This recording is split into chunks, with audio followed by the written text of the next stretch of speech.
This episode of the Football Crazy podcast is brought to you by the letter D, the only letter that looks like a boob from the side.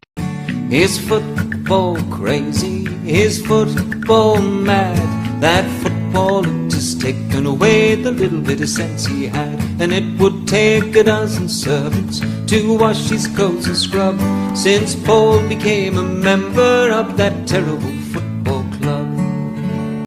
Hello and welcome to another episode of the Football Crazy podcast. I am as always Jeffrey Gibson, and on this edition of the podcast, I am going to be previewing the game between Gillingham and Sunderland, so without any further ado, let's get on with it.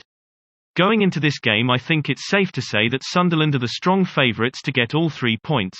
I say this because Sunderland lie in 4th on 22 points with the chance of going top should they win today, whereas Gillingham sit in 19th on 11 points, and based on the starts both teams have made to their respective seasons, Sunderland should end up winning this one very comfortably.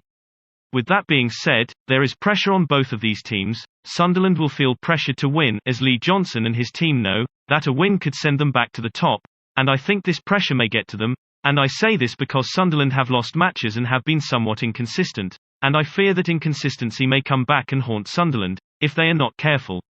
Sticking with the pressure, Gillingham will also be feeling pressure to win this game, as if they end up losing this game, Gillingham could end up being in a relegation battle, and I am pretty sure that is something they will be wanting to avoid at all costs. Now when it comes to predicting the final result of this game, I think if Sunderland are at their best they will end up winning this one, 2 or maybe 3-0. So that brings to an end another episode of the Football Crazy podcast. I do hope you have enjoyed listening to what I have had to say. I shall be back on Tuesday morning at 12:30 am, to preview the League One game between Crewe Alexandra and Sunderland, so until then, thank you for listening, stay safe and enjoy the match.